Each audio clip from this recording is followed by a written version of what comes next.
Cette somme extraordinaire, la revue blanche, ça pèse son poids, ça a 1200 pages. Je ne sais pas comment il fait pour faire tout ça. Surtout qu'il n'est pas du tout écrivain, il est ingénieur, je vais vous dire. Paul-Henri Broglie, ingénieur général au corps des mines, qui a dirigé plusieurs établissements publics, chargé de l'inspection au ministère de l'Industrie et de l'Écologie et de missions de coopération internationale. Il anime actuellement l'Association française pour la prévention des catastrophes naturelles et un programme d'économie d'énergie en Chine. Il a également fait des communications sur Mibo, le Rhin et l'affaire Dreyfus. Et alors, je lui ai demandé comment il en est arrivé à nous parler de la revue blanche et des trois frères d'Attention qui en sont les fondateurs. Alors, il va vous donner tout de suite la réponse. Voilà, ma réponse tient au fait que j'ai comme épouse la petite fille d'un des trois frères d'Attention, directeur de la revue blanche, et donc ça m'a conduit à m'intéresser à ça à partir du moment où je me suis rapproché de la retraite. Voilà, ma femme est là et je parle donc sous son contrôle. Alors je me propose de procéder comme suit. On va commencer par un extrait de film sur l'exposition que j'ai faite il y a 4 ans plutôt. Ensuite, je vous parlerai de peinture, d'art nouveau et de design. Et puis, on reprojettera un second film, aussi 10 minutes, sur les gravures de Vallotton. Et puis, je vous donnerai une vue générale un peu de l'époque de la revue blanche, en passant beaucoup plus vite les diverses facettes de cette opération, de cette activité, enfin de cette revue et de ce qui l'entourait. Alors, il est impossible en une demi-heure ou en 1 heure de passer en revue tout. J'ai pensé que compte tenu des lieux et de peut-être vos centres d'intérêt, c'est sur les arts visuels que je centrerai mon exposé. D'autant plus que je dois dire, j'y suis un peu incité aussi par le fait que le musée d'Orsay s'est profondément rénové et présente depuis 15 jours fait une présentation admirable des peintures Nabi et de l'art nouveau. Donc j'en parle un peu, mais c'est tout à fait stimulant de voir ça. Donc voilà, alors lorsque ce livre m'a pris les week-ends d'une dizaine d'années, en gros, à peu près. Je l'ai commencé à une époque où je n'avais pas d'ordinateur. Enfin bon, j'ai vécu effectivement le changement de capacité qu'on a, et il est certain que ça m'aurait occupé moins aujourd'hui avec Internet. Alors lorsqu'il est paru chez Fayard, j'ai en même temps, en pensant que pour le faire connaître, j'ai fait une exposition sur certains des peintres de la rue blanche, enfin, en fait sur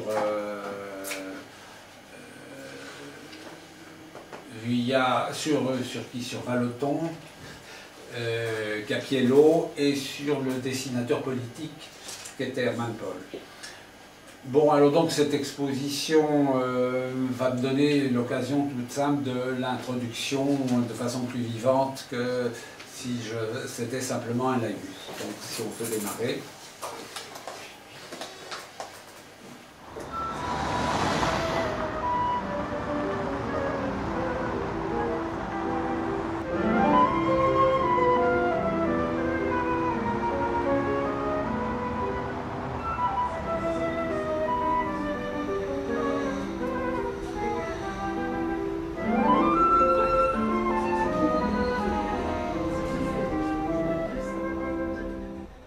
Le mouvement d'avant-garde qui s'est rassemblé à la fin du siècle derrière la revue blanche s'explique par le lycée Condorcet.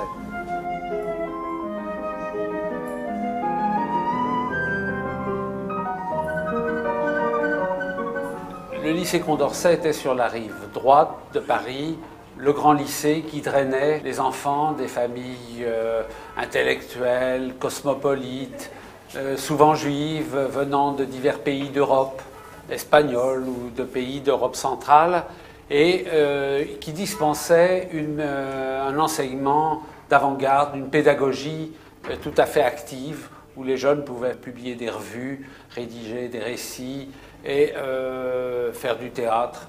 Et c'est ainsi qu'il y avait à Condorcet une multiplicité de petites revues dès ce moment-là, par exemple celle auquel participait le jeune Marcel Proust. C'est donc là que s'est implantée au centre de cet ensemble la Revue Blanche. Elle a été créée par 3 jeunes immigrés polonais, issus d'une famille d'intellectuels, physiciens, mathématiciens, chimistes, médecins de Varsovie. C'était une famille juive pratiquement assimilée, qui ne comportait pas de rabbin d'ailleurs. Ils étaient venus à Paris après la guerre de 70 parce que Paris représentait le centre, à l'époque, le centre de la littérature et des arts. Donc vous voyez là les portraits des 3 frères. L'aîné Alexandre qui a été le financier de l'opération, Thaddée Nathanson qui était le rédacteur en chef, l'animateur au point de vue des écrits et surtout de la chronique d'art, et enfin le plus jeune, Fred Nathanson, qui a été plus tard un compagnon de Jaurès dans la création de l'Humanité. L'oncle de ces jeunes gens a été pendant 25 ans le président de la communauté juive de Varsovie, qui était la plus importante du monde à l'époque, avec pas loin de 200 000 personnes. Vous avez ici l'hôtel particulier du frère aîné qui a financé la revue et qui en était le directeur, qui a créé ensuite le Cri de Paris. S'implantant au cœur de Paris, au cœur de la rive droite, la Revue Blanche s'est placée dans le moment principal, rue Laffitte. La rue Laffitte était depuis 1860 le centre des galeries d'art qui ont promu l'impressionnisme, à l'époque rejeté par tous les musées, et ensuite tous les mouvements post-impressionnistes. Donc ces pastilles bleues représentent les principales galeries. C'est également là que s'est fait la tentative en 1895 d'implantation de l'Art Nouveau. Également, dans ce quartier se trouvaient les théâtres de boulevard ou les théâtres d'avant-garde, et en particulier, d'une part, le théâtre libre créé par Antoine du côté du boulevard de Strasbourg, et d'autre part, plus proche encore de la Revue Blanche, le théâtre de Ligné-Pau, l'œuvre, qui était quasiment une seconde patrie des gens de la Revue Blanche. Et sur la fin, la Revue Blanche s'est rapprochée de la Madeleine, et même Fénéon est venu, le secrétaire de la Revue, est venu s'installer tout près de l'église. Voici un petit dessin de Bonnard qui est amusant parce qu'il représente de mémoire la salle de rédaction de la revue. Donc vous voyez les 2 frères Nathanson, Alexandre et Thaddée. Vous avez Jules Renard en silhouette, Henri Drégnier en premier plan, Octave Birbeau, Félix Fénéon, le secrétaire de la revue, et en portrait, Missia, la femme de Thaddée Nathanson, qui a été l'animatrice du mouvement.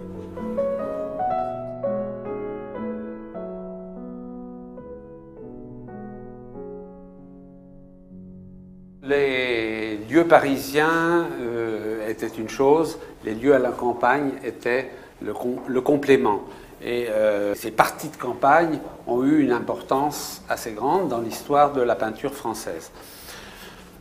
Ici, cette première photographie représente Stéphane Mallarmé sur son bateau à côté de la Seine, à Valvin, près de Fontainebleau, avec Thaddée Nathanson. Le bateau s'appelait le SM, c'est pas Sa Majesté, mais Stéphane Mallarmé, et la photographie a été prise par Julie Manet, nièce du peintre.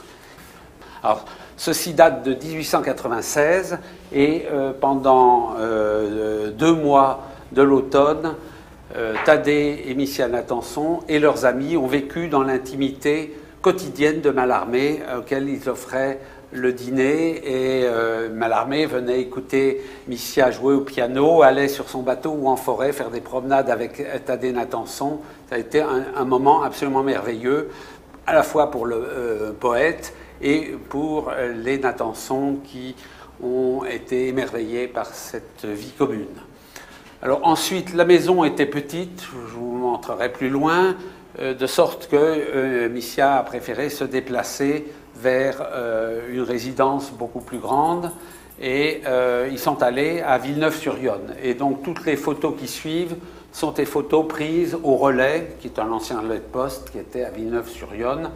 Donc là, elle avait des amis en plus grand nombre, mais on retrouve toujours les mêmes, à savoir Édouard Vuillard, le peintre de la famille, certainement le peintre qui était le plus précoce à ce moment-là.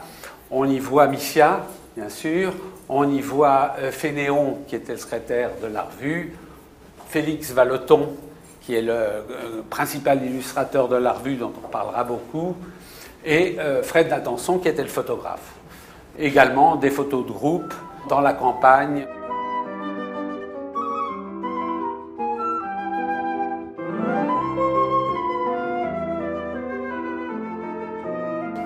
Ces deux photos sont plus spécifiquement intéressantes. D'abord, une merveilleuse photographie de Toulouse-Lautrec en train de dormir au Relais de Villeneuve-sur-Yonne, sur Saint-Transat. Et en dessous, la photo difficile, il faut la regarder de près, une photographie prise le lendemain de la mort de Mallarmé, où Thaddée et Missia avaient emmené leurs amis, Renoir, Bonnard et quelques autres, et soirée qui a donné lieu d'ailleurs à une crise de nerfs collective racontée par Missia et par Thaddée. Le troisième et dernier lieu est celui de la villa de Cannes, de Thaddée et de la famille Nathanson, immortalisé par des tableaux de Vuillard qui montrent la vue de la terrasse sur la baie de Cannes, et il y a des photographies. Alors donc sur cet ensemble de photographies sont récapitulées les trois demeures. D'une part, celle à Valvin, à côté de Mallarmé, qui s'appelait La Grangette, et dans laquelle par la suite Ravel est venu composer le conte de Mamerlois. Le Relais, qui est une maison vaste dans laquelle il y a eu toutes ces réceptions et cette vie commune avec Vuillard et Vallotton. Et enfin, le Cannes que je viens de vous décrire.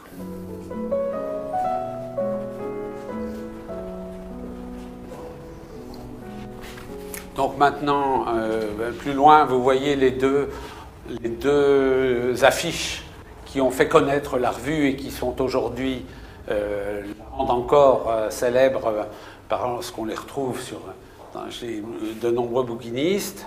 Cette première affiche a été faite en 1894, qui est l'année d'où parle l'exposition, par Pierre Bonnard, qui était un des jeunes peintres du groupe de la Revue Blanche. Alors, vous retrouvez tout à fait le style de ces débuts de la Revue Blanche et de ce qu'on appelle les nabis, c'est-à-dire un dessin assez fondu, des personnages qui se cachent ou qui disparaissent dans le mur. On voit aussi la Revue Blanche répétée à l'infini, un personnage qui lit le mur dont on découvre en regardant bien que c'est un chapeau à reflet que l'on voit, et un jeune Gavroche qui est ici à côté d'une coquette. Donc c'est tout à fait le style sensuel de Bonnard, alors qu'un an après, on a la Revue Blanche a fait sa promotion par une affiche de Toulouse-Lautrec, beaucoup plus agressive, avec le trait beaucoup plus marqué de Lautrec, des couleurs plus vives, et un message qui est tout à fait autre, qui est celui de l'agressivité, de l'avant-garde. C'est nettement une patineuse qui va de l'avant, c'est Missia, la femme de Thaddée, en train de mener la revue vers des positions audacieuses.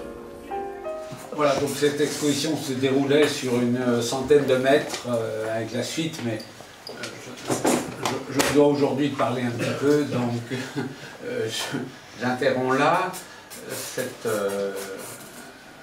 en signalant qu'on a aussi parmi nous la réalisatrice de ce film comme du suivant, qui nous a fait l'amitié de venir.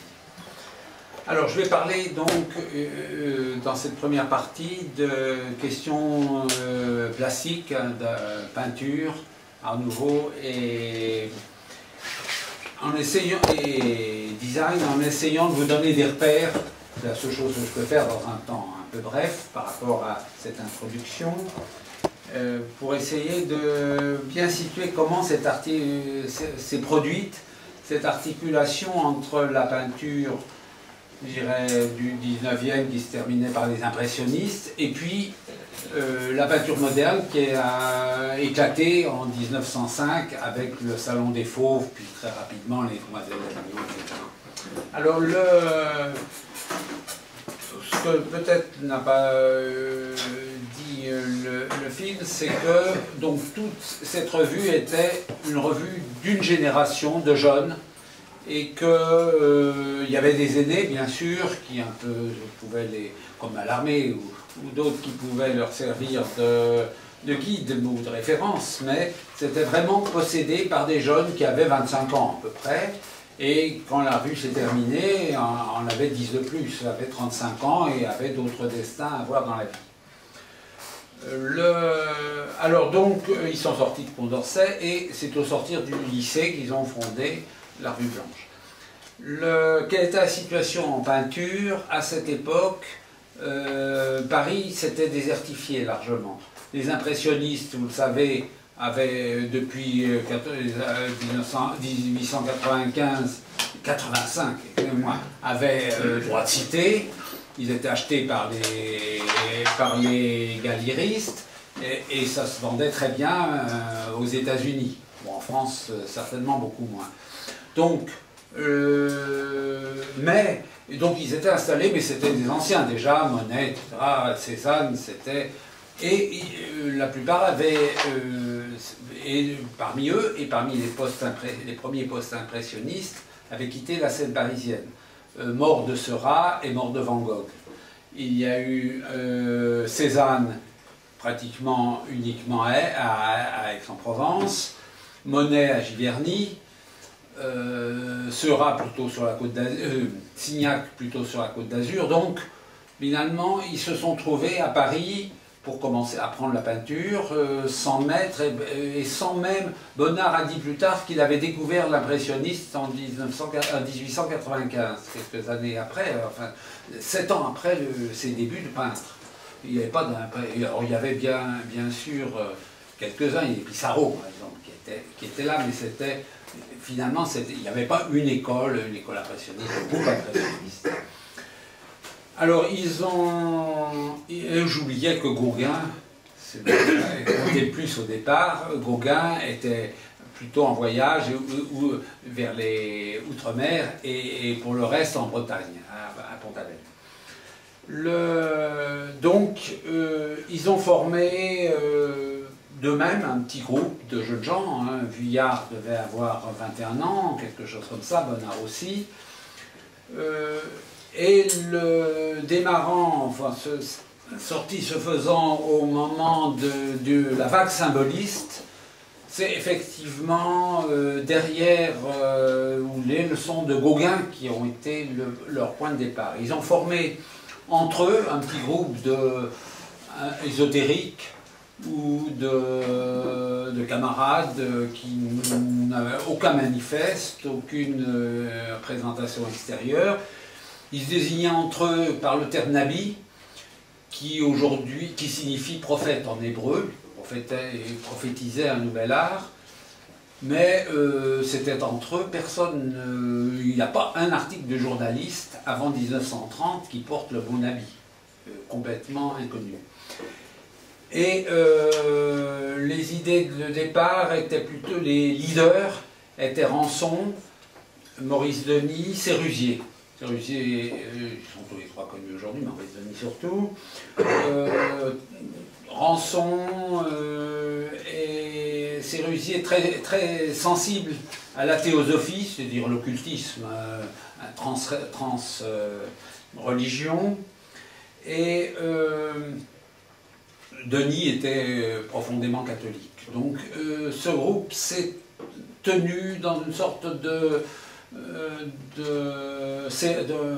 réserve. Ils se rencontraient entre eux et ils ont travaillé la peinture en somme ensemble. Et ça a fait de merveilleuses peintures très simplifiées de style Nabi, c'est-à-dire où reprenant la leçon donnée par Gauguin à Sérusier lors d'un voyage en Bretagne, il décentrait l'image, il déformait, il choisissait des couleurs arbitraires, et on a déjà, je dirais, une image de peinture tout à fait moderne. Vous trouvez ça donc dans les premières salles du musée d'Orsay. Ça a duré, donc le groupe comportait une dizaine de peintres, autres que ceux-là. Il y avait également Roussel et tardivement Vallotton qui les a rejoints. En 1800, ça a duré en gros 5 ans. Au bout de 5 ans, bon, comme c'est le sort de tout groupe, ils se sont un peu séparés. Ceux qui étaient religieux, avaient ces tendances mystiques, sont plutôt partis en Allemagne, etc. C'était le cas de Sérusier. Denis s'est marié, s'est installé à Saint-Germain. Et par contre, Bonnard, Vuillard, Roussel, qui étaient tout à fait athées, se sont rapprochés de la Revue Blanche et ont formé un peu le noyau des peintres de la Revue Blanche. Mais se sont ajoutés à eux, à Bonnard, Vuillard, les deux plus marquants et les plus doués, se sont ajoutés à eux deux peintres importants. Vallotton, qui avait rejoint tout à fait à la fin, peintre suisse, qui avait rejoint tout à fait à la fin le groupe Nabi, tout à fait à la fin, et surtout Toulouse-Lautrec. Donc vous avez vu la photo. Et Lautrec, effectivement, était à la fois, par son milieu aristocratique, son argent, son style, sa gouaille, etc., est devenu le meneur de jeu de ce groupe. La référence était Odilon Redon, peintre assez remarquable de gravures assez symboliques. Voilà, donc c'est ce groupe qui a été, je dirais, dans l'intimité de Thaddée Latenson et de Missia, qui est allé, s'est rendu fréquemment au relais, vous avez vu, avec l'entrée, je n'ai pas besoin de dire. En 1894 aussi, la revue a pris comme secrétaire de rédaction, c'était rédacteur en chef, Félix Fénéon. Alors, Félix Fénéon avait été le critique éminent des néo-impressionnistes, c'est-à-dire Seurat. Il avait été frappé par Seurat en 1886, il avait inventé le terme de néo-impressionniste, et ultérieurement, c'est un œil exceptionnel, également un styliste, on va dire un mot en littérature tout à fait remarquable, une autre personnalité, indépendamment de ses tendances anarchisantes, et Paulan a fait le superbe livre de Paulan sur FF, ou le critique. Pour Paulan, disant, c'est en 1945, nous avons eu probablement dans cette première moitié de siècle qu'un seul critique, c'est Fénéon. Donc Fénéon a fait venir à la revue et a introduit dans l'intimité de la revue Signac. Seurat était mort, mais Signac, Cros, etc. Et donc on a déjà la convergence de deux mouvements de peinture. Les symbolistes derrière Gauguin, qui n'était plus tellement symboliste d'ailleurs, mais qui avait son habit, et d'autre part les néo-impressionnistes, qui étaient aussi, la peinture de Seurat était également très symboliste, le déjeuner, etc., le son, qui sont donc les deux principaux courants, ou deux des principaux courants, et c'est à ce moment-là que Thaddée Latenson a ouvert sa chronique d'art à la Revue Blanche. Découverte de Cézanne, alors Gauguin s'est éloigné vers Tahiti, découverte de Cézanne en 1800, première exposition de Cézanne à Paris en 1894, vous trouvez ça actuellement au musée du Luxembourg, et donc l'affirmation d'une peinture décorative dont le chef-d'œuvre est probablement de Vuillard, les jardins publics, que vous avez, qui constituent un des joyaux du musée d'Orsay, des peintures également de Bonnard. Missia, la femme de Thaddée, était l'initiatrice, comment dire, l'excitatrice. On dit que le terme muse n'est pas tout à fait le meilleur terme, mais tous en étaient amoureux, lui faisaient la cour, Vuillard le premier, etc. Tout se passait dans un milieu assez sensuel, assez libéré, complètement libéré. Même Missia était une femme totalement libérée. Ce qu'on peut savoir aujourd'hui de sa vie prouve qu'elle montre qu'elle venait de Pologne, elle aussi, elle avait aussi une parfaite liberté de vie et de pensée. Et donc, dans l'intimité de Mallarmé ou dans l'intimité de ses ateliers, s'est développé donc ce noyau de cette nouvelle génération de peintres. Est survenue ensuite aussi une chose à signaler au passage, la revue a publié la reproduction, enfin c'est une petite gravure, du cri d'Edvard Munch, qui montre aussi une sensibilité à l'expressionnisme, hein, c'est le début de la tendance expressionniste. En 1899, dans pleine affaire Dreyfus, a été organisée une exposition de tous les courants de la peinture de cette génération. Signac était de cette génération quand même. Donc on trouve aussi bien un peu de peintres symbolistes que la revue n'avait pas trop aimé, type Émile Bernard, le premier un peu initiateur, avec comment dire, collègue de Gauguin à Pont-Aven, l'ensemble néo-impressionniste, les pointillistes, et puis les nabis, et le tout, je dirais, à l'honneur d'Odilon Redon, qui avait une grande place. Vous trouvez de ça cette trace dans le tableau bien connu de Maurice Denis, de l'hommage à Cézanne, où vous trouvez l'hommage à Cézanne, mais en réalité c'est Odilon Redon qui est présent et qui préside en quelque sorte cette réunion de peintres. Alors, à signaler, donc c'est dit dans le film, la rue Laffitte était vraiment le centre de la création picturale à l'époque. Il y avait tous les marchands, en particulier Durand-Ruel, mais aussi venaient les nouveaux, et Vollard s'est installé en 1894 et a commencé à faire la promotion de Cézanne.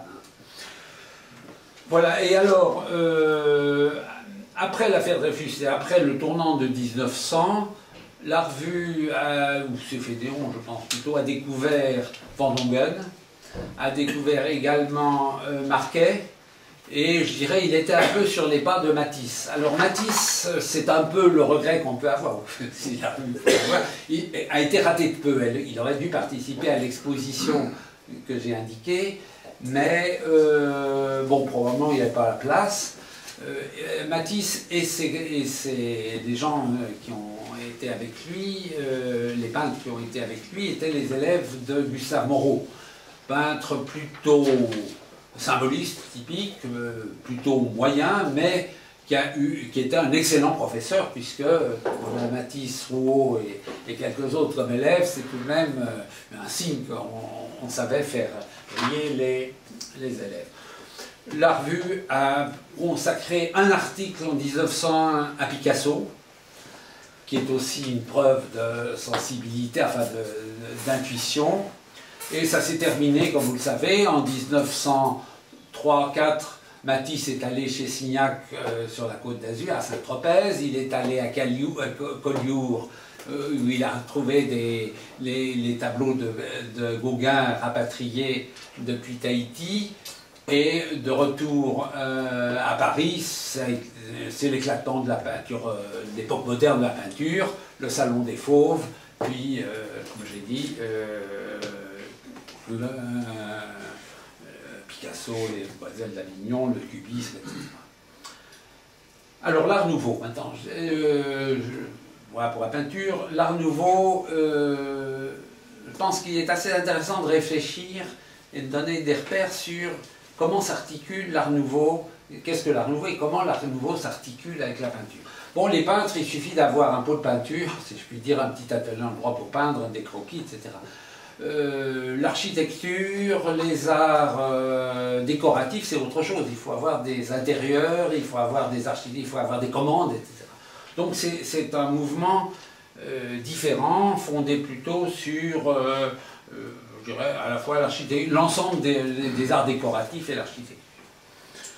Alors pour remonter aux origines, les origines c'est en partie le mouvement anglais qui est d'esthétisme, qui est actuellement représenté par une exposition au musée d'Orsay sur le mouvement esthétique.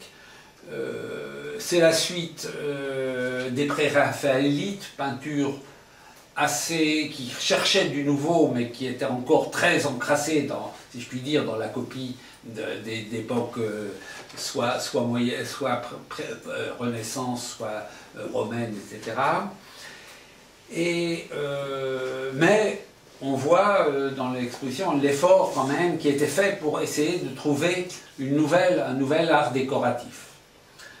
Mais le fondement du tournant, ça a été, de la modernité, ça a été les matériaux. L'acier, évidemment, commençait à régner dans les années 1850, la première exposition universelle a comporté les premiers bâtiments en acier, ou en fonte, le verre, le bois, les céramiques. Tout cet ensemble est animé aussi par l'influence japonaise qui déferlait, a donné, je dirais, de nouvelles, ouvert des possibilités complètement nouvelles de réalisation, soit de bâtiments, soit d'objets, des vitraux, des bijoux, tout ce qui fait la vie quotidienne et l'art décoratif. Le mouvement anglais s'était plus ou moins terminé à la fois dans un mouvement décadent, qui est bien décrit, mais, par l'exposition, mais aussi par l'industrialisation. Avec les matériaux vient l'industrialisation. Les arts et crafts, c'est sous l'impulsion en particulier de William Morris, c'était les premières usines qui produisaient des peintures murales, des papiers peints ou des tissages industriels mais de haute qualité. Donc voilà, je dirais, l'origine qui conduit vers le milieu de la dernière décennie, vers 1895, dernière décennie du siècle, à l'éclatement de l'Art Nouveau. Et là, on est dans le contexte de la mondialisation, c'est-à-dire des échanges internationaux qui s'intensifient extraordinairement. La fin du XIXe siècle a été la première mondialisation intense, première mondialisation, et un certain nombre de villes, comme pour la peinture, ont pris la tête d'essais, de tentatives, d'une nouvelle façon de voir l'architecture et la décoration. Alors, ce n'était pas les capitales, comme la peinture académique des musées ne voulait pas connaître l'impressionnisme, et tout ça. De la même façon, Paris et Londres, deux grandes capitales, peut-être Berlin, ont refusé complètement l'Art Nouveau. Et l'Art Nouveau s'est développé, comme vous le savez, à Barcelone, à Nancy, à Bruxelles d'abord, à Glasgow, à Munich, à Prague, etc., dans des petites villes de Russie, toutes villes secondaires. Bruxelles a été le point vraiment fort, le plus intense, avec Horta et Van de Velde. Van de Velde, le prophète. Et on retrouve alors avec Van de Velde le lien avec la vision politique nouvelle, c'est-à-dire l'Art Nouveau, ça veut dire aussi une société qui se débarrasse des imitations historiques, des choses chères, qui essaie d'ouvrir à l'industrie et aux échanges ce que font les Japonais, ce que font les Américains, si c'est des beaux objets, on les importe, on les échange. L'initiateur à Paris a été un juif encore, Siegfried Bing, qui avait introduit ou était un vendeur de produits japonais en France, conseiller des Goncourt ou d'Edmond Goncourt, et qui, chargé par le gouvernement d'aller voir ce qui se faisait en art décoratif et en produits commerciaux, la concurrence suit la mondialisation, accompagne la mondialisation, et a fait un tour du monde. En particulier, est allé aux États-Unis où il est tombé amoureux, enfin, il a été enthousiasmé par Tiffany. Tiffany, vous avez vu une exposition admirable il y a un an, je crois, encore au Luxembourg, de vitraux. Alors Tiffany, ce qui est intéressant, comme Maurice, c'est qu'il faisait des vitraux, il faisait du verre, il avait inventé des nouvelles formules de verre, etc. Mais il faisait aussi des tissus, des objets, des mobiliers, etc. C'était l'usine américaine, enfin, ou la fabrication américaine, comme Maurice, fabrication avec, en tout cas chez Maurice, une idée socialiste derrière et une idée d'abaissement de prix. Alors Bing, revenant à Paris de cette mission, a rapporté ça, puis il a eu l'idée d'ouvrir la maison de l'Art Nouveau. C'est ce qui a donné l'expression à l'Art Nouveau. À côté de la rue Laffitte, dans le coin toujours, et il a confié, et donc il y a présenté des objets, mais aussi les peintures, les céramiques des nabis. C'est-à-dire la maison de l'Art Nouveau s'ouvrait sous une verrière où les peintres de la rue Blanche s'ouvraient sous une verrière extraordinaire, enfin superbe, de Toulouse-Lautrec. Il y avait des vitraux des autres, il y avait des peintures de Maurice Denis, de Rançon, il y avait des céramiques de Vuillard, enfin tous les objets, plus les objets venus des Art & Craft, de Liberty. Et les vitraux avaient été faits par Tiffany, commande passée par Bing. Résultat, un rejet absolu par le milieu parisien, y compris Mirbeau, Goncourt, etc. Qu'est-ce que c'est que cette concurrence? Ces sauvages qui nous envoient leurs affaires, on n'en veut pas, etc. Et donc, ça a été un semi-échec, mais en même temps, je crois qu'on peut dire que les seuls soutiens sont venus de la rue Blanche. Alors la rue Blanche avait intégré, enfin, avait été à ses amis de Vandevelde, celui dont j'ai dit il s'est révélé le prophète. Et donc Vandevelde a écrit, il y a eu les expositions Munch. Donc je dirais le flambeau est passé, mais Paris a plus ou moins accueilli. Alors la maison Bing avait confié l'architecture, enfin l'aménagement à un architecte français, il avait fait appel à Horta. Et donc Horta Vandevelde, on trouve les vedettes de l'Art Nouveau ici. Guimard, alors après on n'entend plus beaucoup parler de l'Art Nouveau, mais sauf par un article de Signac sur le Castel Béranger, le chef-d'œuvre de Guimard, qui est situé dans le 16e arrondissement, et qui était un peu son drapeau, enfin, si je puis dire. Ceci étant, à la grande exposition de 1900, les expositions universelles qui ponctuaient tous les 2-3 ans faisaient partie de cette mondialisation.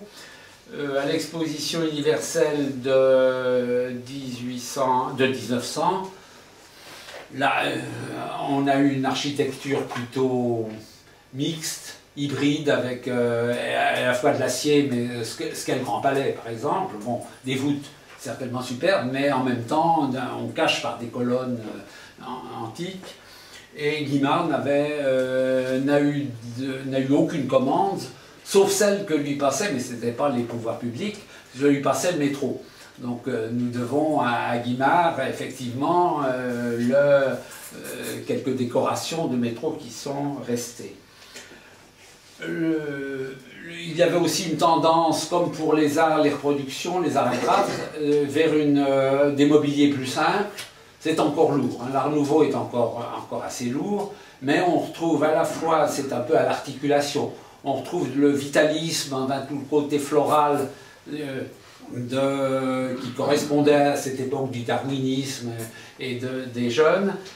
Et donc vous trouvez, je voudrais dire quand même qu'on trouve aujourd'hui au musée d'Orsay, d'un côté toute la partie Nabi qui est rénovée, vous trouvez également sur la partie gauche quand on entre, deux donations exceptionnelles, celle de Philippe Maillère et d'un...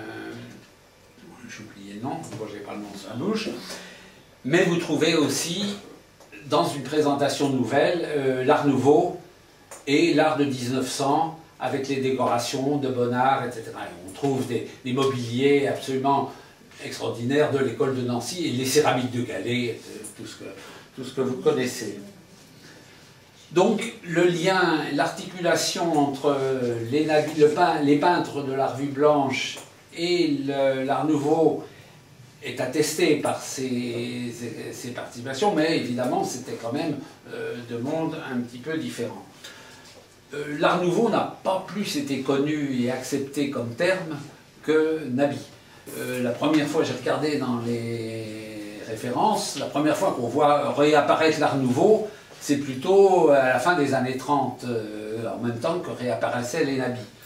Et c'est assez regrettable parce que, encore 20 ans plus tard, c'était encore quelque chose qui n'était pas revenu au premier plan à hauteur convenable. Et André Malraux, de même que le gouvernement belge, ont laissé détruire la moitié des productions de Guimard, ce qui est quand même un certain désastre au point de vue du patrimoine, mais ça prouve simplement que ça n'était pas encore entré, et je me réjouis de voir aujourd'hui le musée d'Orsay présenter véritablement dignement ce moment important, ce tournant important de l'art. Alors ensuite, après l'art nouveau, c'est passé assez vite au béton, le matériau, heureusement ou malheureusement, enfin pour moi c'est un peu malheureux, le béton a prévalu avec toutes les simplifications que ça apportait, etc. On entre dans l'art moderne, dans l'architecture moderne, je dirais après les années 1910. Le béton était déjà présent à l'exposition 1900, mais c'était les débuts, hein, la découverte du matériau. Les habitations sociales, alors la revue s'est intéressée aux habitations sociales, les premiers HLM si on veut, enfin ce qui pouvait se produire. Alors, dernier point sur cet aspect, je le distingue un peu, c'est l'affiche, tout ce qui est graphique, le design. Le design est aussi né à ce moment-là. Dans le film, vous avez eu les deux affiches. On voit très bien ce qu'a représenté Toulouse-Lautrec par rapport à ce qui était avant Chéret et même Bonnard. C'est-à-dire des images frappantes, visuelles. Pour moi, le design, sa différence, c'est qu'elle a un message à passer, un message commercial. La décoration, l'art nouveau, c'est décoratif en soi, sans chercher à passer un message. Le design, il s'agit de passer un message qui peut être commercial, qui peut être politique, qui peut être divers. Le design est donc parti aussi à ce moment-là, mais il s'est développé. Donc on trouve Capiello, par exemple, qui est un des maîtres de l'affiche moderne en 1900. Et c'est également, ça revient un petit peu en arrière, la Revue Blanche a fait décorer ses locaux en 1899 par Van Velde, qui a émigré. Là aussi, on l'a laissé partir. Il n'a pas trouvé à Paris la place qu'il avait. Il s'est installé en Allemagne et il y est resté. Et il est un des points de départ du Bauhaus et de tout le mouvement du design allemand. Donc voilà. Alors dans le même temps, le dessin politique évoluait largement. On a eu donc le prix de Paris à présenter. Vous avez dans l'exposition présenté un peu. On voit bien le dessin de Vallotton ou d'autres qui. La suite, ça a été l'assiette au beurre et tout ce qu'est la caricature ou le dessin politique moderne. Voilà, donc je vous propose maintenant un retour vers Vallotton qui fait l'articulation entre les deux et qui montre le Paris. Alors, l'ailleurs, puisque cette série de réunions ici, c'est ailleurs. Ailleurs, donc, comme vous avez vu, c'est la rive droite. On est ici sur la rive gauche, mais c'est aussi une autre, il y a 100 ans ou 110 ans, et c'est aussi une première mondialisation qui a anticipé sur celle qui est actuelle. Donc Vallotton a été le principal illustrateur de la Revue Blanche et un peintre en même temps. Et donc je vous présente Paris dans un livre qui a mobilisé tous les rédacteurs de la Revue.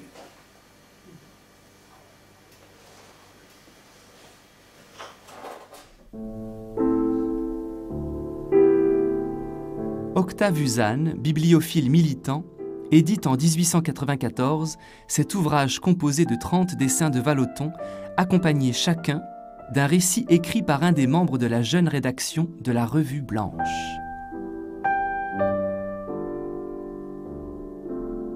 Dans son prologue, Octave Uzanne explique sa démarche. À Paris, tout promeneur semble ne rechercher qu'une occasion, si futile soit-elle, de s'arrêter, de musarder, de s'enquérir, de bavarder sur le moindre incident de la rue. Un enterrement, un mariage, un embarras de voiture, un arbre qu'on transplante, un régiment qui passe, un cheval qui s'abat, une pompe à vapeur qui détale parmi la fumée, un camelot qui débagoule son boniment, et voilà que chacun s'empresse, s'attire, se coudoie et s'amuse en des rassemblements d'un instant. Félix Vallotton m'a toujours paru prendre plaisir à exprimer, en l'ironisant vaguement, le mouvement de la rue et de la vie flâneuse de Paris. L'idée me vint de lui demander une série d'estampes brutalistes sur la badauderie parisienne si plaisante à observer. Mon intention était d'écrire ce livre, puis des scrupules me vinrent. Ne ferais-je point une œuvre maussade et monotone dans l'ensemble? Après ce roulis du doute, et pour garantir ce livre contre les défauts d'un seul écrivain, je fis appel aux jeunes qualités d'un groupe de poètes, d'humoristes, de critiques et d'essayistes dont j'avais pu, pour quelques-uns tout au moins, apprécier le talent sous le drapeau de bataille de la génération montante, si énergiquement tenue pour l'assaut de demain par la brillante et fringante rédaction de la Revue Blanche.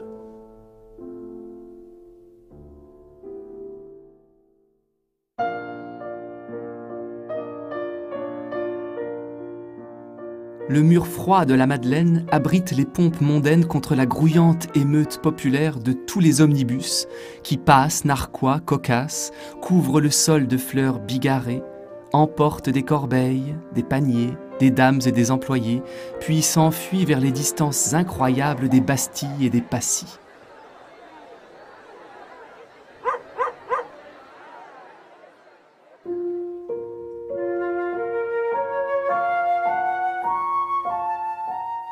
Il s'est formé sur le quai, derrière le pêcheur à la ligne, un chœur silencieux. Voici un ouvrier flegmatique, et voici un rentier sans âge, glabre et dodu, vêtu de draps solides. C'est un gibier d'homme d'affaires. Voici un Diogène à feutre mou, indulgent pour la richesse d'autrui. À ses côtés, un médiocre élève de primaire regarde devant lui de toutes ses forces, à s'en faire éclater la tête. Et tout fier de connaître le pêcheur à la ligne, le fils de la crémière, qui se repose d'une récente influenza, s'est assis à côté de lui sur la berge. Tous ces gens le regardent pêcher, et lui ne les voit point. Ils méprisent leur vie affairée et étroite, leur vie pareille à une ligne de tramway. S'il avait de la littérature, il évoquerait la chanson mélancolique du cocher d'omnibus.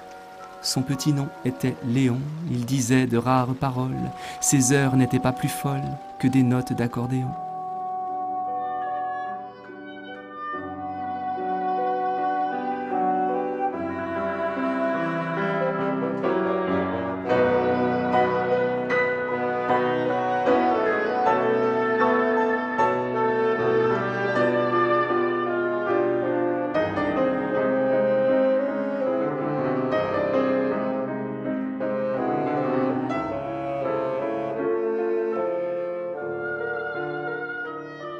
Heureux celui qui roupille, sachant bien qu'on le gaspille, qu'on l'estampille et le pille, et qu'il sert de réfectoire à des helminthes notoires. Cependant que la cigale grésillote dans les blés, il dit aux vers assemblés « Messieurs, c'est moi qui régale ». Discours évident et bref, mais précis au premier chef, qui sera facilité à qui fut d'humilité.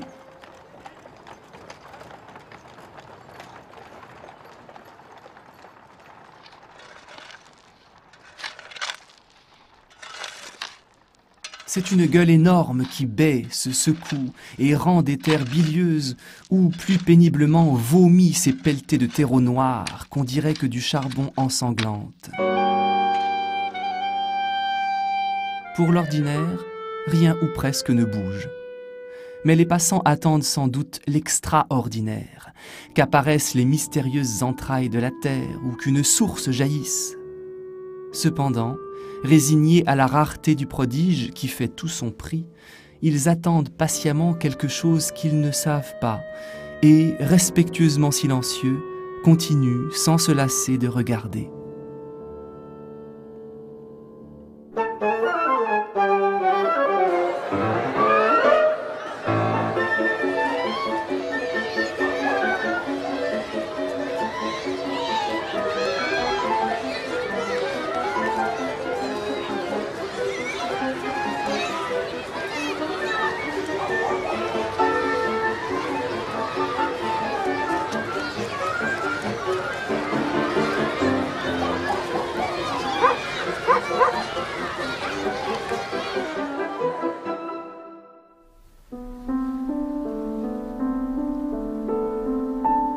Je ne comprends pas l'intérêt que l'on trouve à regarder ça.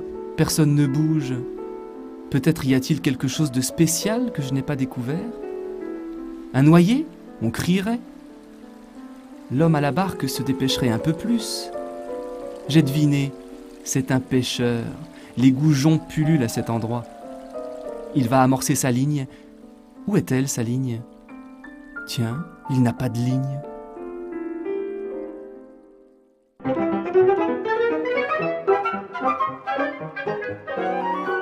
Quelle idée avais-je d'acheter une cage et de mettre un oiseau dedans?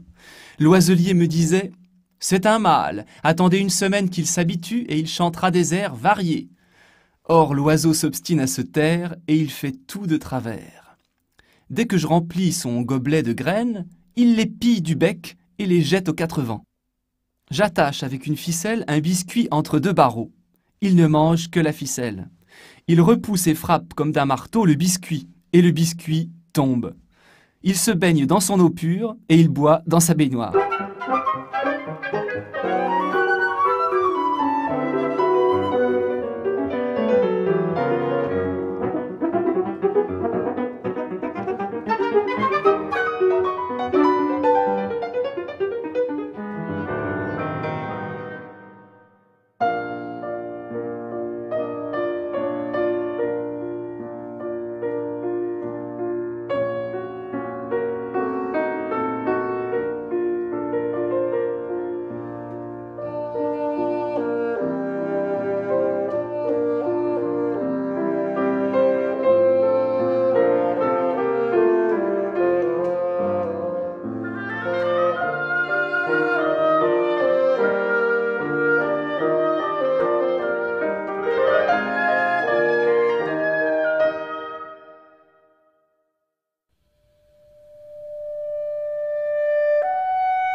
On était venu avec l'espoir méchant de voir de gros dégâts. Mais voici que la rumeur trompeuse a égaré. Le scarabée de fer blanc n'a pas ouvert son petit ventre argentin. D'un instant à l'autre, la dynamite peut écarter ses parois, se résorber en une belle gerbe, brillante comme un soleil, décrire une hyperbole de flammes, girer comme un tourbillon d'incendie, les coucher tous sur les pavés, les têtes curieuses.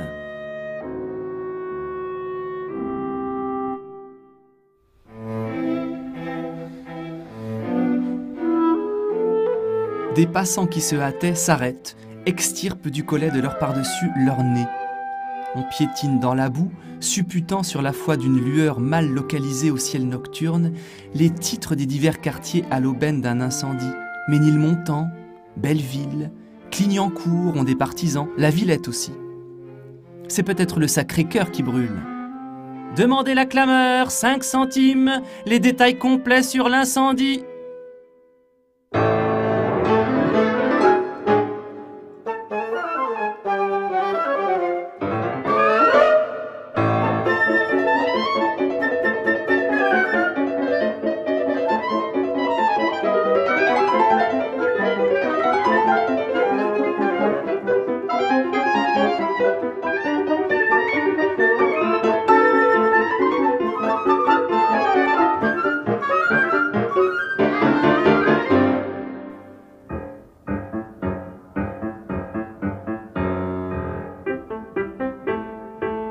Les enfants se passionnaient pour les petites machines peinturlurées. Les grands continuent. Et l'on voit toute la population d'une ville, et les barbons plus férus que les moutards, si ravis de jouer aux soldats de bon, que tous, marchands, filles, femmes, patriotes, poussent de grands cris quand on menace de les leur enlever.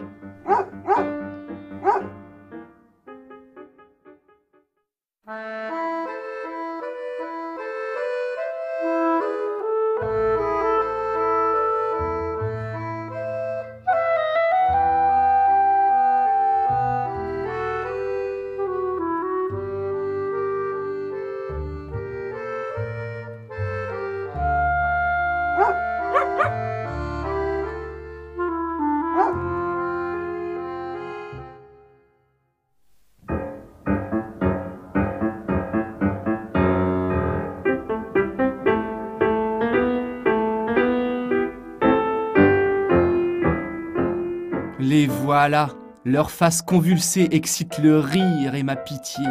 Quelle prétention est la leur! La bouche rivée aux rigides anus de cuivre, ils s'acharnent et s'époumonnent, impuissants tortionnaires. Les plus chétifs semblent y renoncer, mais leurs doigts rageurs et fourrageurs pistonnent sans pitié.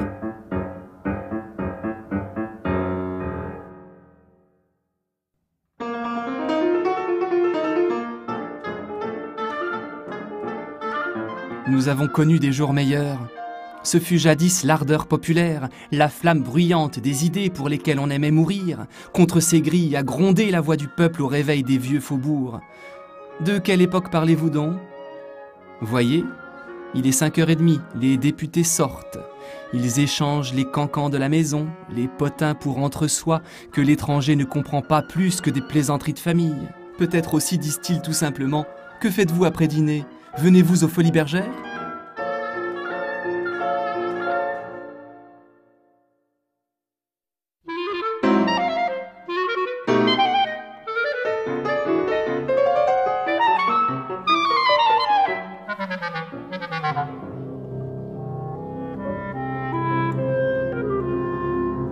J'étais de service place du Palais Royal quand, en voyant que j'étais en présence d'un individu pris de vin, je l'ai engagé à continuer son chemin. Alors il s'est mis en fureur. La foule a commencé à se coaguler, mes collègues sont venus et Chapon nous a traités de vaches, de maquereaux et de Prussiens.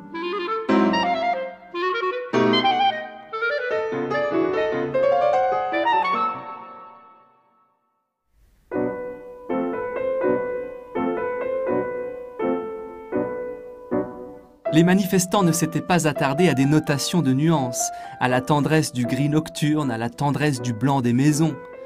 Ils n'avaient pas voulu voir la sinueuse fantaisie de l'hôtel Continental, du ministère de la Marine et l'ondulement roux des Champs-Élysées. Ils allaient, et les pavés de la chaussée chantaient sous eux.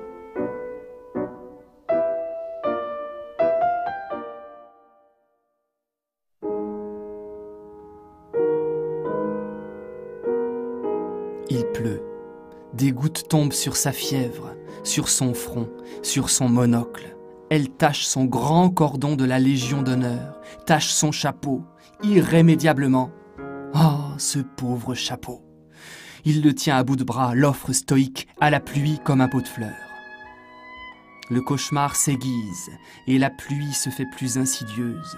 l'exécutif est trempé jusqu'à son caleçon, jusqu'à son âme, jusqu'à son nombril, et il est temps vraiment qu'il rentre, qu'il mette un autre monocle, un autre grand cordon, une autre chemise, car à la hauteur des Folies Marigny, sans apercevoir un petit pâtissier qui lui envoie un baiser et une fort belle fille qui lui sourit, le voilà qui se sent fou, enragé, anarchiste.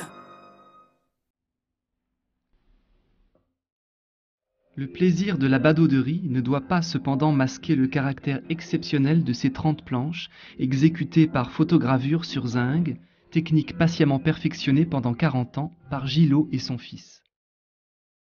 Vallotton, maître de la gravure sur bois, était mieux que quiconque en mesure d'adapter ses dessins à ce procédé et de veiller à la perfection de l'exécution.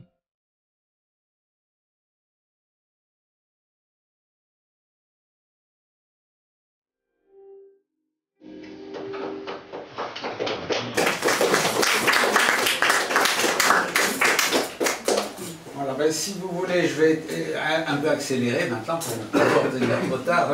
Si vous me donnez encore, je vais passer en revue très rapidement, en accéléré, les autres aspects de la revue blanche, puis vous m'arrêtez si vous souhaitez être libéré. Alors, je commence, disons, c'est donc une série d'indications très rapides qui permettent de situer cette époque. D'abord, je commencerai par le théâtre. Bon, ils étaient tous fous de théâtre. Ça a été dit d'ailleurs dans le premier film. Antoine d'un côté, Lignégo de l'autre. Mais il faut dire en plus qu'il y avait une véritable révolution. C'est la première fois que les spectateurs n'étaient pas en pleine lumière et qu'au contraire la salle était éteinte et la scène éclairée. Et avec des idées soit symbolistes, soit réalistes de représentation. C'est la naissance du metteur en œuvre, du metteur en scène qui n'existait pas avant. Donc Antoine a été le premier metteur en scène, puis Lignégo, puis ensuite les suivants. Le théâtre au début a été lancé, ils se sont lancés, le dieu pour eux ça a été Ibsen. Ibsen, on retrouve encore les idées du Nord, la Révolution, enfin une certaine idée sociale, etc.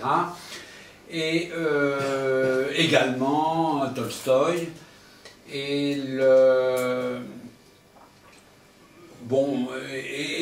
il y a eu, je dirais, c'est allé dans quelques années jusqu'aux points les plus extrêmes des représentations les plus dépouillées qu'on puisse concevoir aujourd'hui. Ça a été le cas du roi Ubu d'Alfred Jarry, représenté en décembre 1896, qui a fait scandale à la fois par le texte, bien sûr, mais par aussi le fait qu'il n'y avait pas de décor, c'est-à-dire les acteurs servaient de décor eux-mêmes, c'était entièrement représenté par des symboles, et Jarry a admirablement bien commenté cette représentation.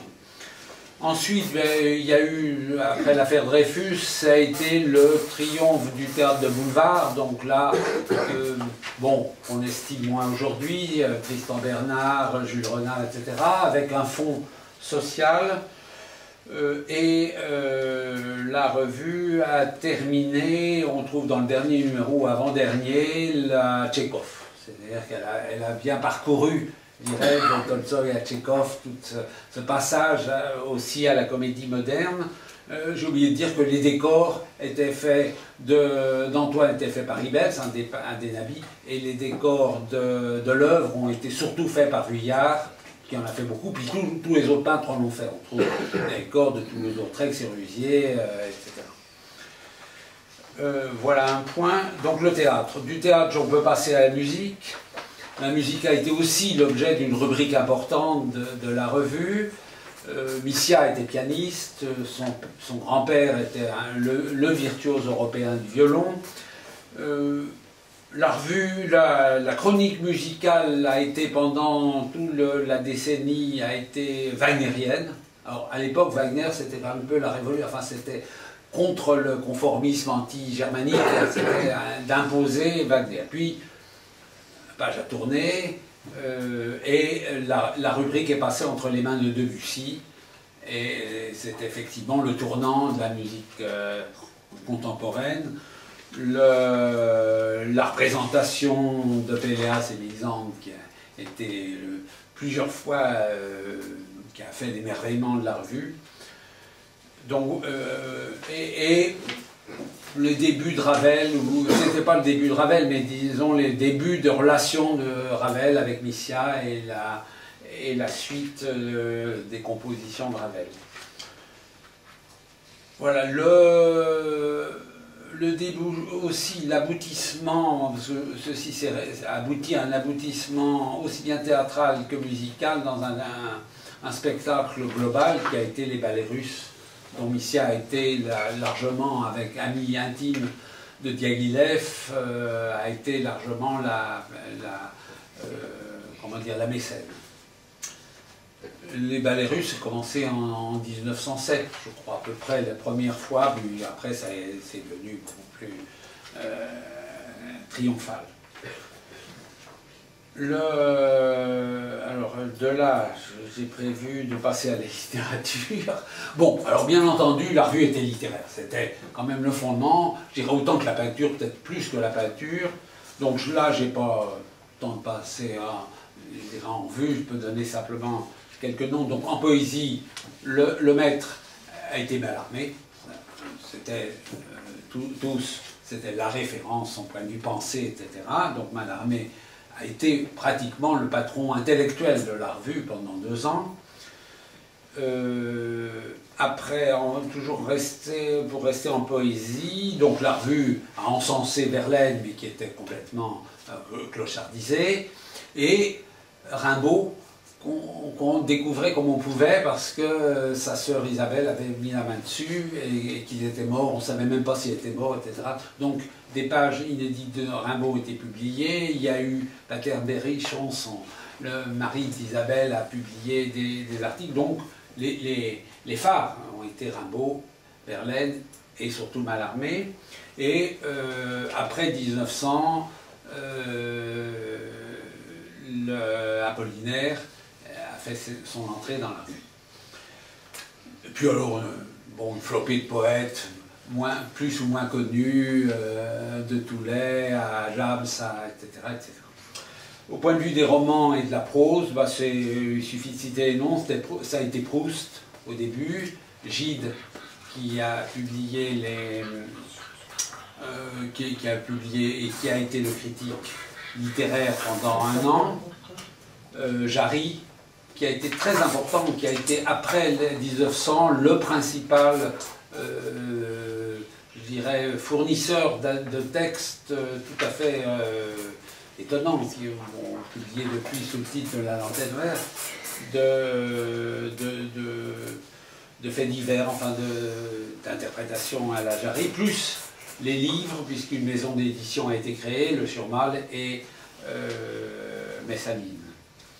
Alors, également en période de mondialisation, la découverte de la littérature internationale qui n'était pas connue. Bon, les Russes étaient déjà connus depuis au moins 10 ans, les Russes, je veux dire Tolstoï, etc. Mais toute la littérature du Nord, j'ai cité Ibsen, mais on trouve Hamsun et d'autres, également un peu de littérature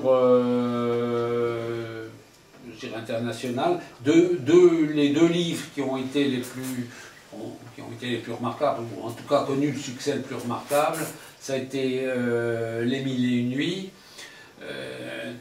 adapté par Mardrus, Dr Mardrus, et là aussi on peut voir la liaison, c'est pour moi adapté dans un esprit Art Nouveau du début 1900, avec toutes les luxuriances et les libertés qu'on pouvait se donner à l'époque. On ne cherchait pas à faire une traduction au mot à mot. Et puis le Quo-Vadis, qui a été le premier, peut-être un des premiers best-sellers du siècle, qui n'était pas trop dans les goûts, c'est un petit peu catho sur les bords, ça se passe à Rome, c'est pas tout à fait dans les goûts de la revue, mais enfin, quand on est libraire, ou éditeur, on est éditeur. Je peux passer un mot sur la philosophie. La philosophie, il y a eu une rubrique philosophique et même un feuilleton philosophique dans la revue. Ceci dit, bon, ça n'a pas été un point fort. L'axe de ce côté-là, sur ce plan, a été la découverte de Nietzsche. Alors Nietzsche, même chose, coiffé par la sœur, impossible d'avoir les œuvres authentiques de Nietzsche, enfin il fallait faire des traductions à la sauvette, arracher des trucs, mais tout de même il a été véritablement la révélation, à la fois pour plusieurs auteurs, à Lévy, pour divers auteurs, dont Drouin et Gide ne juraient que par Nietzsche à un certain moment. Bon, avec les... Autre tendance, la revue était totalement laïque et plutôt anticléricale, mais elle s'est intéressée énormément au mouvement moderniste dans l'Église. Alors on trouve la modernité, c'est-à-dire c'est le mouvement qui a commencé à dire qu'il ne fallait pas lire la Bible ou les évangiles à la lettre, et qu'il fallait aussi utiliser et exploiter toutes les découvertes de l'archéologie et de resituer à la fois dans le symbole et dans la réalité historique qu'on peut reconstituer la Bible et les évangiles. Donc la revue a manqué, et le milieu français, parce qu'on peut dire que la revue n'a pas manqué, il n'y a rien d'autre, il n'y a pas eu d'autre, a manqué un peu Bergson, qui pourtant avait fait sa thèse en 89, mais bon, je ne sais pas très bien les raisons.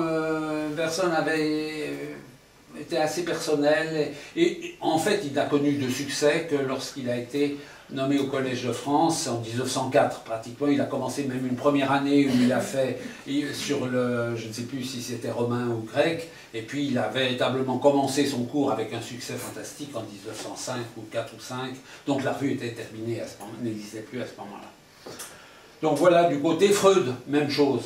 Freud, 1900, l'explication des rêves, etc. Mais c'était alors une explication ainsi, c'était Vienne. Et Vienne, la revue était tout à fait anti-déclin, n'était pas du tout pour la décadence. Hein. C'était les jeunes, et les jeunes, ça ne va pas avec. Donc les jeunes, c'était le symbolisme conquérant, vous avez vu Vallotton, etc.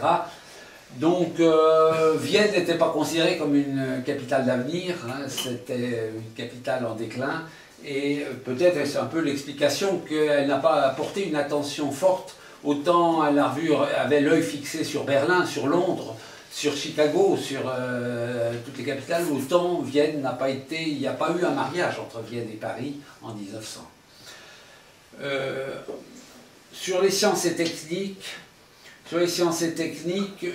c'était pas le point fort de la revue, parce que c'était des littéraires, des peintres, des artistes, tout ce qu'on veut. Donc on a retrouvé ce que j'ai indiqué du côté de la psychologie, de la synesthésie, enfin d'un certain nombre, la suite, je dirais, ou le développement de recherche allemande. Mais ce qui a réellement passionné la revue, c'est, au fond, quand même 40 ans après, le transformisme ou le darwinisme et l'opposition du darwinisme et du Lamarck, etc., avec là-dessus véritablement une position assez moderne, alors qu'il était quand même encore rejeté par l'Église et par un certain nombre de positions. Question de vie sociale, la revue s'est battue pour le droit des femmes, bon, ça va de soi. S'est battu pour la liberté sexuelle et a pris par un nombre important d'articles la défense d'Oscar Wilde, condamné en Angleterre. Elle s'est battue pour le contrôle des naissances avec un anarchiste qui était Paul Robin, historique, un peu compagnon des anarchistes, avec un glissement à la fin qui est assez révélateur de cette époque vers l'eugénisme, c'était pas très loin. Et puis encore, dans le domaine aussi de la vie sociale, les sports, une rubrique qui a été initiée par Léon Blum et Tristan Bernard, et Léon Blum a écrit que l'événement le plus important d'un point de vue social de cette décennie a été l'émergence du sport et les Jeux Olympiques. Voilà, alors je termine par la politique, qui a été le troisième volet fort de la revue. Je vais être très rapide, le temps passe. D'une part, la revue a une tendance fondamentale libertaire. Bon. Anarchiste est un mot un peu fort parce qu'elle n'a jamais trop cru aux théories anarchistes, à une société qui puisse être anarchiste. C'était un peu bourgeois quand même. Et ils avaient trop, même Léon Blum, trop l'idée de l'ordre pour donner dans les idées anarchistes. Mais par contre, l'esprit libertaire, absolument. Et Fénéon était la figure mythique des anarchistes. Il a été accusé d'avoir contribué à des attentats. Il a été en prison au moment où sa première ligne dans la Revue Blanche en 1894, avant d'être coffré 8 jours après et passé au procès des 30, c'est les sciences sociales sont, je le donne, mais je le de mémoire, c'est tout à fait le style de Fénéon, les sciences sociales sont la sociologie, la philosophie, la psychologie et la chimie. Chimie, c'est évidemment l'explosif. Voilà. Alors, la revue a été, c'était clair, hein, c'était, bon, pour ce qui savait lire, c'était anonyme, hein, c'était pas signé. La sensibilité libertaire est restée un peu anarchique, est restée jusqu'à la fin de la revue, grâce à Fénéon. Donc il y a toute une bande d'anarchistes qui étaient là, ou de gens à sensibilité. Vous avez vu Barucan pour certains textes, qui a été le premier à créer une revue qui a quitté Paris en 1900, qui a créé en Algérie la première revue bilingue, arabe-française. Nous trouvons Zodaxa, Paul Adam, etc., Malato, Robin. Alors on trouve un réseau international d'anarchistes espagnols, anglais, etc. Et parmi eux, peut-être un des plus intéressants, c'est Pouget, car Pouget a été le premier, est devenu le secrétaire général adjoint de la CGT, et c'est lui qui était anarchiste d'origine, et c'est lui qui a inspiré largement la charte d'Amiens à la fin, en 1906, charte qui marque la séparation, qui était tout à fait dans la doctrine anarchiste, de séparer, c'est l'anarcho-syndicalisme. On sépare les partis des syndicats, et les syndicats ont vocation à être libertaires. Donc, mais aussi Marinetti, etc. Enfin, je ne vais pas. Bon, et puis l'autre côté, et on voit très bien, alors, au moment de l'affaire Dreyfus, et avant déjà, un an ou deux avant, avec l'Art Nouveau que j'ai évoqué, on retrouve toutes les correspondances, la revue virait au socialisme, enfin, du moins à venir sous l'impulsion de Léon Blum ou d'autres, venir au socialisme et de Jaurès. Alors, le maître, à ce moment, Mallarmé est mort en septembre 1898, en pleine affaire Dreyfus, mais déjà, il avait un peu quitté la conduite de la revue, puisqu'il a refusé de s'engager dans l'affaire Dreyfus, et c'est Lucien R., le bibliothécaire de l'école normale, qui est devenu en réalité l'âme pensante, avec comme, je dirais, disciple, si je puis dire, Jaurès, ou en tout cas endoctriné, Jaurès et Léon Blum. Et puis, alors, il a fait venir toute une série de socialistes. Donc la revue a été, à partir de ce moment-là, et après 1900, et l'affaire Dreyfus, qu'il a engagé complètement, elle a été représentative du pluralisme de gauche. On peut dire qu'elle allait d'un centre-gauche, représenté par exemple par Robert Dreyfus, l'ami intime de Léon Blum, jusqu'aux socialistes et au mouvement anarchiste. C'est la couverture extrême gauche jusqu'au centre gauche. Alors, donc, ces combats en politique intérieure, ça a été l'affaire Dreyfus d'abord, le combat contre l'antisémitisme, mais aussi, dans le cadre de l'affaire Dreyfus, la création de la Ligue des droits de l'homme, dont Thaddée a été un des fondateurs, et qui a été un peu, je dirais, pas l'alter ego, mais disons un foyer pour la revue. Et immédiatement après la conclusion temporaire en 1999, après le procès de Rennes de l'affaire Dreyfus, Léon Blum, sous l'impulsion de Jaurès ou en liaison avec Jaurès et R, a lancé le combat pour la laïcité qui s'est terminé comme... Alors, qui a commencé par l'autorisation des associations, qui depuis la Révolution française était interdite si elle n'était pas autorisée, donc la loi de 1901 qui a ouvert la société française à la société civile, et en 1905 la loi sur la laïcité dans la foulée ou dans la continuité.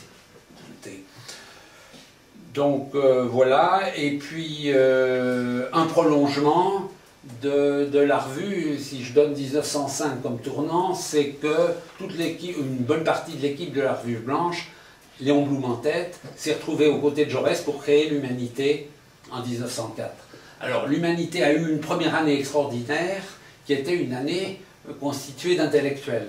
Il y avait plus de 15 agrégés. Jaurès était ravi d'être dans ce milieu. Léon Blum dirigeait l'ensemble des pages culturelles. Lucien Hère faisait les pages de politique. Et Jaurès signait les éditoriaux de politique extérieure. Et Jaurès signait les éditoriaux, le directeur signait les éditoriaux de politique intérieure. Alors ça a très bien marché un an. Et ça s'est arrêté, ça a tourné très brusquement pour deux raisons. La première, c'est qu'ils étaient en faillite. Il fallait... je veux dire, si on veut vendre dans les milieux ouvriers, c'est probablement pas ces intellectuels qu'il fallait. Et la seconde raison, c'est que la SFIO avait été créée, avec l'appui de Léon Blum, Lucien Hère, etc. Mais la SFIO créée était sous la coupe de Jules Guesde, l'adversaire complet à la fois de Jaurès, il faut le dire, et la bête noire des anarchistes ou des libertaires, et par conséquent la page est complètement tournée. L'Humanité a changé complètement de visage à ce moment-là. Alors j'ai sauté quelque chose de tout à fait important. Deux auteurs importants quand même en littérature, je m'en voudrais de ne pas les avoir cités. Sur la poésie, Claudel a fourni des croquis de Chine, une partie de Connaissance de l'Est et une partie de sa première pièce. Et d'autre part, du côté du combat Dreyfusard, le porte-drapeau a été Charles Péguy. Et Charles Péguy a quitté en 1900 la revue pour fonder les Cahiers de la Quinzaine, parce que, déjà à cause de Guesde, parce qu'il ne tolérait pas, ou il était plutôt anarchiste, rouge, il ne tolérait pas la mise sous coupe, déjà, le premier début de tentative de mise sous coupe, acceptée par Jaurès, sous la coupe de Guesde et d'une espèce de caporalisme que représentait son parti. Voilà, alors je termine sur la politique extérieure. Elle a été très importante, c'est un second volet, il y avait le volet de politique intérieure que j'ai évoqué. En politique extérieure, on était dans la mondialisation. L'auteur était un socialiste plutôt marxisant. Il s'appelait Paul Louis, qui était un socialiste toute sa vie, qui a publié un livre, d'abord en feuilleton à la Revue Blanche et ensuite un livre qui s'appelle La guerre économique, qui est, je dirais, une anticipation peut-être 50 ans ou 100 ans avant de ce qu'est la conception des conflits entre zones dans le monde.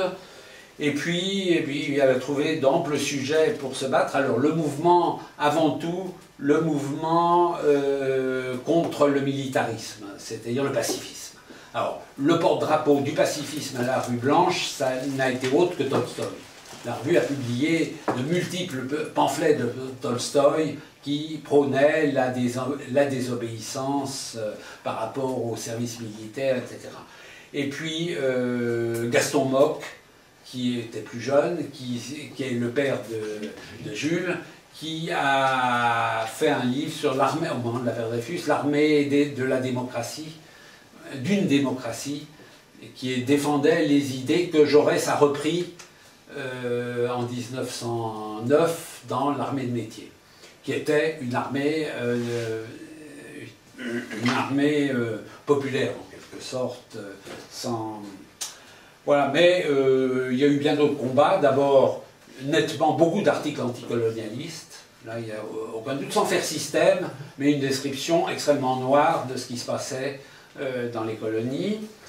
Et puis la défense de la réaction contre le premier génocide qui s'annonçait, c'était l'Arménie, avec ses 200 000 morts en 1895. La revue a multiplié les articles pour soulever l'opinion contre les jeux de la presse française qui étaient payés un peu par l'ambassade de Turquie. Et puis, d'une façon générale, donc, ces réseaux anarchistes qui régnaient par le monde, on trouve presque une description de Ben Laden, enfin des réseaux anarchistes de gens à Patterson des États-Unis, des Odaxa, qui décrivaient les gens qui partaient avec quelques armes pour aller assassiner en Europe ou ailleurs, ou en Russie, tel ou tel tyran. Voilà, donc tout ceci pour, je termine donc en disant qu'au fond, c'est une représentation intéressante, à la fois correspondant à une génération et à une quinzaine d'années, 1990-1905, qui est une époque d'articulation. Après, on est complètement dans la modernité. En sciences, il y a eu Einstein, en peinture, je l'ai dit, en littérature, on passe à la littérature moderne. Les partis sont constitués, la France est laïque, etc. On est devant un visage tout à fait contemporain, enfin vraiment moderne de l'art, de la littérature et de la culture. Donc voilà, ces 15 années, et en même temps, ça a été l'œuvre de... Enfin, au fond, les spectateurs, les acteurs, les jeunes acteurs, alors... bien sûr, Léon Blum, c'est pas le Léon Blum de 36, il avait 25 ans ou 30 ans, donc il faisait ses classes, hein, derrière Jaurès, derrière Lucien, et Vuillard il y a plus, Bonnard, dont les plus beaux tableaux sont d'après 1910, avait 25 ans. C'est donc à la fois l'élan de la jeunesse, le mouvement symboliste et le mouvement moderne de la société avec ses matériaux, ses échanges, sa vie intense, que, il faut dire, le milieu juif représentait mieux, était en avance. Et c'était une raison de la jalousie, c'est qu'avec ses réseaux existants déjà, là on a celui de Varsovie, mais on peut trouver tous les banquiers russes, etc. Et en Allemagne, Rothschild était en avance et donc a véritablement lancé la France dans une culture, dans la modernité. Voilà, merci.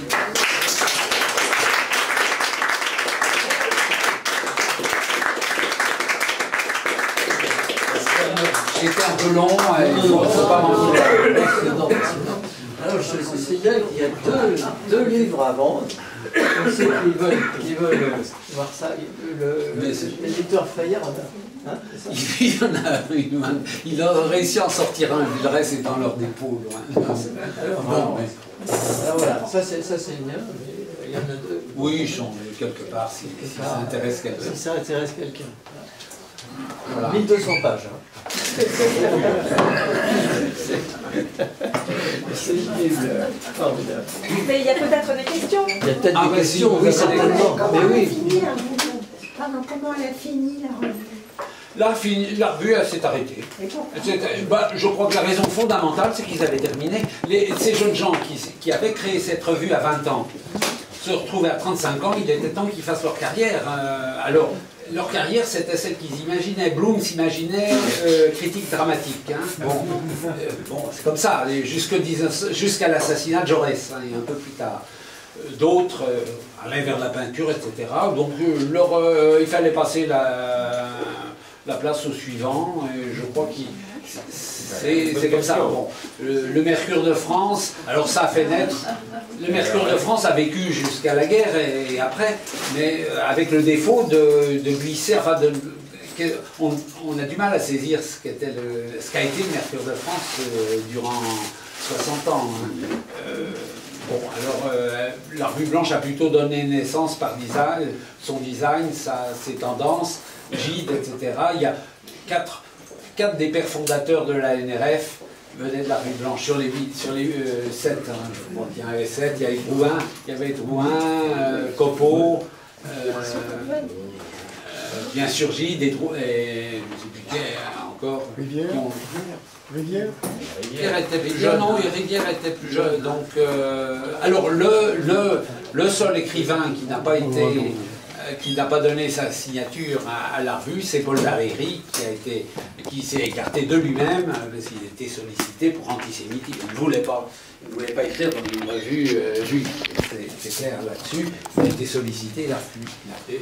Alors, quelle est la revue qui ressemblerait le plus à la revue blanche aujourd'hui?